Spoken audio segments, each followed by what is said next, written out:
Salut la famille, j'espère que vous allez super bien. Alors là, nous sommes dans une ferme à Châtigny-Nicolle, une ferme intégrée parce qu'il y a beaucoup d'autres élevages qui sont ici. Mais nous sommes principalement là pour les escargots. Alors là, vous avez en face de vous une vingtaine de fosses d'escargotières en forme de fosse surmontée. En forme de fosse surmontée, comme vous pouvez le constater, on a déjà fini la construction des escargotières. Nous sommes là aujourd'hui particulièrement pour l'aménagement de ces escargotières. Ensuite viendra l'installation des escargots reproducteurs. Donc, comme vous voyez l'intérieur, il y a les petits cailloux, les restes de débris de ciment qui ont séché. Donc, on va racler tout ça. Vous voyez, racler tout ça. Et puis, la zone, si vous le constatez, est un peu marécageuse. Vous allez constater qu'il y a un peu de l'eau partout. D'où même le site a été sollicité pour faire une production intensive de poissons, c'est-à-dire la pisciculture. Mais on a aussi voulu y installer les escargots. Attention, les zones marécageuses ne sont pas très idéales pour lancer un élevage à Châtigny-Nicolle. Donc pour le faire, vraiment solliciter les experts dans le domaine. Ne voyez pas parce que j'ai posté dans la vidéo que la zone était marécageuse. Vous avez votre marécage, vous partez appeler un maçon qui va venir vous construire les escargotiers. Sinon vos escargots seront tout le temps noyés. Et vous savez, les escargots ne savent pas nager, ils vont mourir. Bien. Donc ici justement, ce sont les spécialistes qui ont fait ce travail. Donc nous, en fait, parce que il y a beaucoup de paramètres à vérifier et à mettre en place pour éviter justement les remontées d'eau.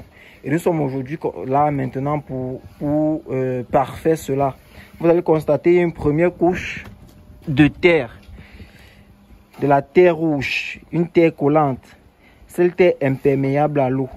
Vous voyez, lorsque on la met au fond de l'escargotier et qu'on dame, ça empêche les remontées d'eau.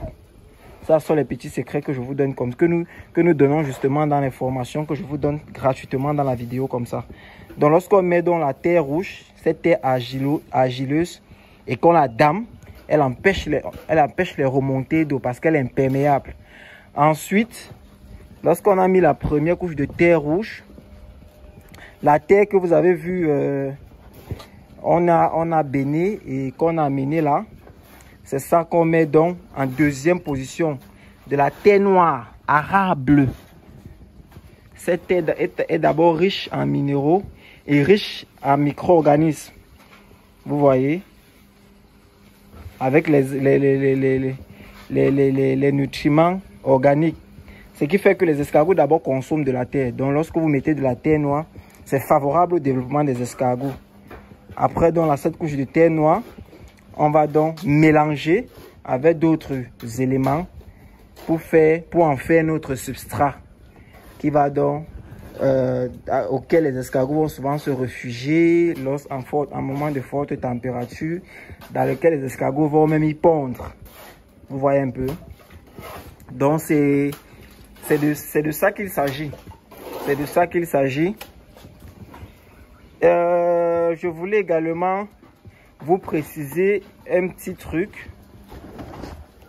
Je voulais également vous préciser